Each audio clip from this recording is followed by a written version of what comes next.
Um olhar desesperador dentro de números, indicando uma profecia apocalíptica. Uma pessoa segurando um machado, enquanto avista uma pessoa enforcada, presa a um carrinho de teleférico. Quantas capas de filmes de terror não ficaram guardadas na memória, com histórias que ganhavam vida ao apertar o play depois de voltar da locadora, não é? Muitas delas ficaram só mesmo na imaginação, quando a gente batia o olho ali nas capas e ficava só pensando o que aquela imagem aterradora escondia. No vídeo de hoje, bora relembrar dois filmes de terror dos anos 2000 que chegaram ao Brasil diretamente para o mercado de home video. O terror sobrenatural 1111, A Nova Profecia, lançado em VHS e DVD pela PlayArt, e o slasher com tons de paródia, Esquiando para a Morte, também lançado nos dois formatos aqui no Brasil, mas pela Flashstar Home Video. Aperta o play e vem comigo, porque hoje é dia de terror de locadora.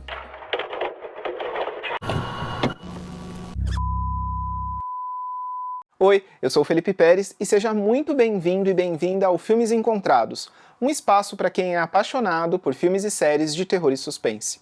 Se esse é seu primeiro vídeo por aqui, te convido a se inscrever e ativar o sininho de notificações, porque toda semana tem conteúdo novo. Os vídeos longos saem às terças, que eu chamo de terças de filmes encontrados, e sempre rola short também por aqui nas quintas e sábados. Já fica aqui o convite para quem quiser fazer parte do clube de canal e apoiar ainda mais o Filmes Encontrados, tendo acesso a shorts exclusivos, vídeos de bastidores, rankings de franquia, dentre outros conteúdos. É só clicar no botão Seja Membro da página principal do canal ou no link que eu deixo na descrição para conhecer os planos de assinatura, beleza? Abrindo o nosso terror de locadora dessa semana, a gente começa com 1111, A Nova Profecia, filme dirigido e coescrito por Michael Bafaro, um cineasta que tem diversas outras obras de horror em sua filmografia, sendo uma delas O Barbeiro, que a PlayArt Home Video também trouxe no Brasil nos anos 2000, assim como fez com 1111. O mal agora tem um novo número. Era essa a impactante frase que estampava a capa de 1111. Os números ali em destaque, com a imagem de uma mulher em desespero, enquanto presencia algo chocante. E não era só a capa não, a contracapa tinha boas imagens de divulgação também que despertavam a nossa curiosidade, já estabelecendo ali um clima de mistério envolvendo a tal profecia do título.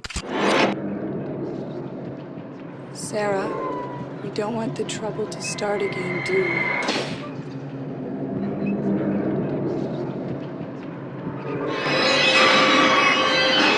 Na história, a gente conhece a pequena Sarah, que após brincar com uma amiga em um campo aberto perto de sua casa, escuta o chamado de sua mãe e retorna sem imaginar que vai presenciar algo chocante, o brutal assassinato de seus pais. Diversos anos se passam e Sarah convive com essa história como se fosse um fantasma que está sempre ao seu lado. Um trauma que nunca dorme. Mesmo tentando levar uma vida normal, a Sarah constantemente precisa confrontar seu passado e as coisas vão ali ficando piores quando o que ela ainda acreditava ser o seu resquício de Porto Seguro começa a desmoronar. Os colegas da faculdade, que a enxergam como uma pessoa estranha, a melhor amiga, que não acredita na história de abuso que ela sofreu com o ex-namorado, e até a tia dela, que, olha só, tá dormindo com um tal ex que tentou violentá-la. Quem precisa de inimigo com uma amiga e uma tia dessa, né? Pra ela, o respiro de paz e tranquilidade reside em duas pessoas. A Raiden, a amiga de infância que reaparece ali para ajudá-la em momentos difíceis, e o colega de classe Seth, com quem ela desenvolve uma atração mútua. E aí nesse cenário, mortes inesperadas começam a acontecer em torno da Sarah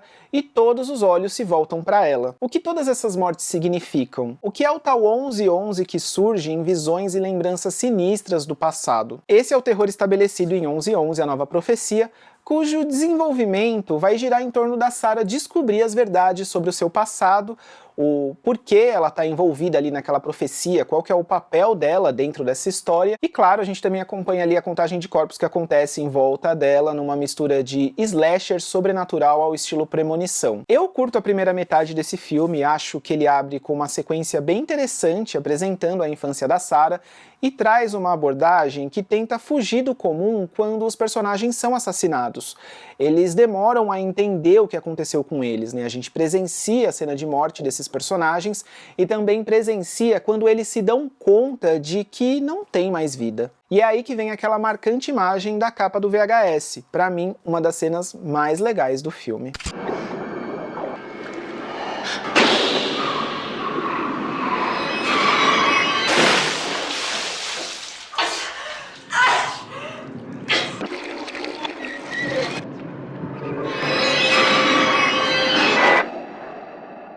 Só que o filme tenta tirar muito para todo lado e escorrega em tentar manter a trama envolvente, por vezes não fazendo muito sentido até. Não que seja um grande problema, mas somado a isso, a gente ainda tem personagens sem carisma, principalmente a protagonista, e muitas mortes acontecem fora da tela, né? A gente tem ali a chance de poder trabalhar com essa ideia dos personagens encontrarem o seu corpo sem vida depois de morrerem, mas isso não é muito aproveitado, porque muitas das mortes a gente acaba nem presenciando. Por fim, tudo termina meio que ali sem muita emoção. Tem até uma personagem que ela deve falar no máximo ali umas 2, 3 frases no filme todo, mas toda cena que ela aparece, ela tá sempre fazendo umas caras e bocas que acaba se destacando pela atuação exagerada. Você fica até ali na expectativa de que a morte dela vai ser um grande momento no filme, porque ela acaba sendo ali um dos embates da protagonista. Mas por fim acaba sendo mais um embate aí mal aproveitado. Tem um lance da história de colocar a protagonista como uma aberração na visão dos colegas da turma,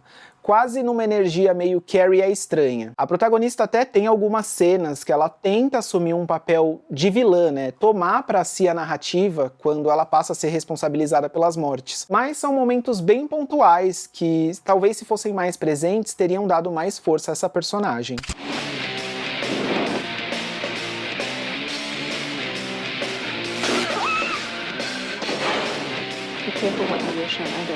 E esse filme veio muito ali na euforia dos filmes apocalípticos e sobrenaturais dos anos 2000, com profecias envolvendo números misteriosos e a proximidade com o possível fim do mundo.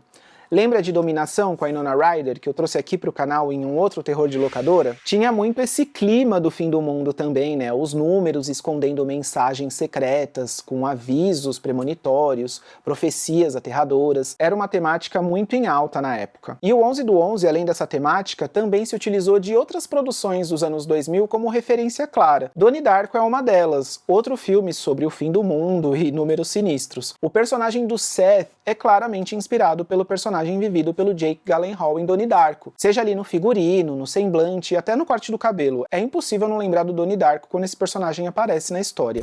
Outra referência foi no cartaz, com os números em destaque, que remete diretamente ao cartaz de O Chamado, com a imagem da personagem Naomi Watts gritando ali em desespero dentro das letras que formam o título do filme. Inclusive, o trecho escolhido de uma crítica sobre 11 do 11, a nova profecia, para estampar um cartaz, foi justamente uma frase que comparava as duas produções, falando que 11/11 era um terror ali nos moldes de O Chamado. No geral, é um filme que não explora totalmente sua premissa e que cai na armadilha de tentar se explicar demais em alguns momentos. E o desfecho não entrega o terror apocalíptico que a história tenta construir aos poucos, culminando em um embate sem força e que fica apagado diante de outros momentos bem mais interessantes do longa, que começa bem mais poderoso e brutal do que como termina. Vale uma conferida para revisitar essa onda dos filmes apocalípticos dos anos 2000 em uma produção que passou um pouco batida ali por muita gente na época das locadoras.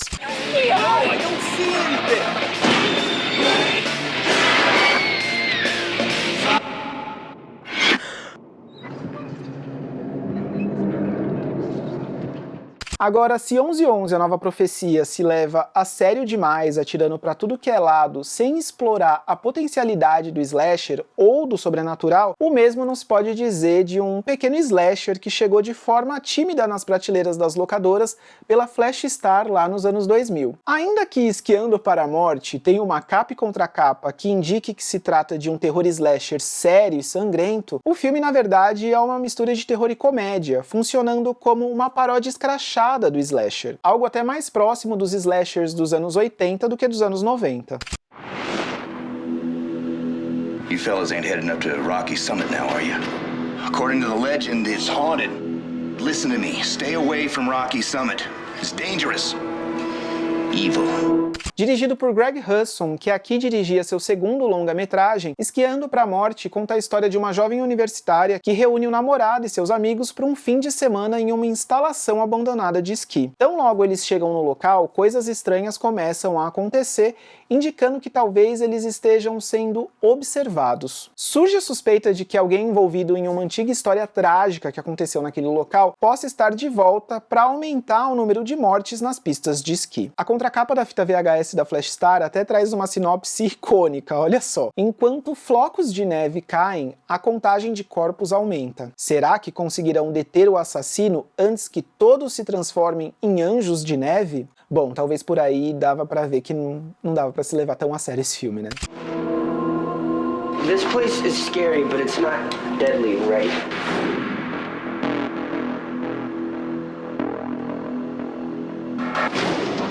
We are gonna shred until we're dead! Além do filme a todo momento deixar claro que os diálogos exagerados e os acontecimentos absurdos são autoconscientes de seus exageros, Esquiando pra Morte tem outro ponto a seu favor: as mortes sangrentas, que é algo que a gente espera de um filme desse. A cena de abertura traz um momento bem violento envolvendo uma linha de aço um ano antes de Navio Fantasma. É impossível rever Esquiando pra Morte e não lembrar da cena de abertura de Navio Fantasma, onde todo mundo é cortado ao meio. Pra quem jogava joguinhos de computador também nos anos 90, provavelmente vai lembrar daquele jogo de esqui, onde a gente tinha que fugir ali do monstrinho descendo numa montanha de neve. A cena de abertura de Esquiando pra Morte é muito isso. E além da cena de abertura, o longa entrega outras mortes divertidas, inclusive uma muito absurda no final, de uma pessoa sendo puxada por um triturador e é sangue pra todo lado. É aquele filme que, indo com as expectativas alinhadas de conferir uma galhofa bem absurda, fica tudo mais divertido. Tem uma cena que eu sempre me mato de rir, envolvendo uma das personagens principais, que tá traindo o namorado e é pega ali no ápice do ato, e do nada ela solta a seguinte frase: "Não é bem o que você tá pensando". E a fita que eu tenho na coleção é a dublada, então fica ainda mais engraçado porque a dublagem desse filme é muito boa. É um grande surto, e se você gosta de slasher, curte filmes ali que seguem mais pro caminho da paródia, vale uma conferida. É um humor pastelão que tá bem próximo de Todo Mundo em Pânico, com piadas duvidosas, mas que também não se esquece que é um filme de terror, entregando sangue e violência nas mortes quando precisa. Enfim, como eu comentei, as cenas de morte são muito legais. Rola até uma parte de revelar quem tá por trás dos crimes, a motivação, e não é nada muito surpreendente, com certeza você vai descobrir quem é a pessoa responsável em determinado ponto do filme, porque as coisas vão ficando bem claras.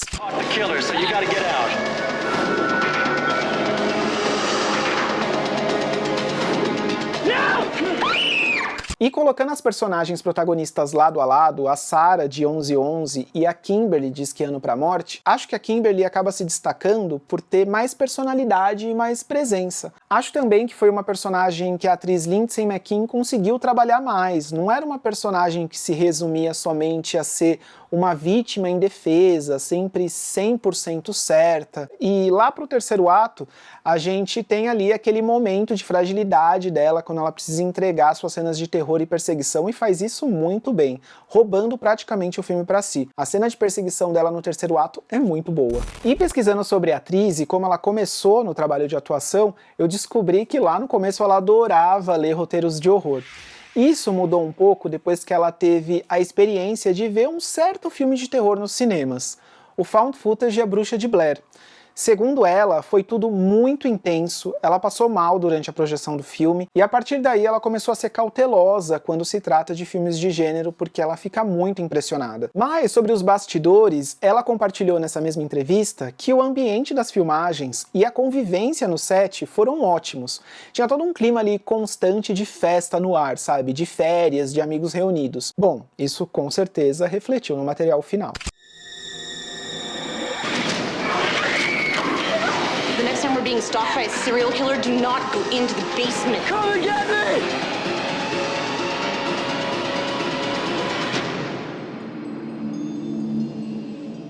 No fim das contas, é bom demais revisitar esses filmes mais esquecidos dos anos 2000 que chegavam direto ali pro mercado de home video.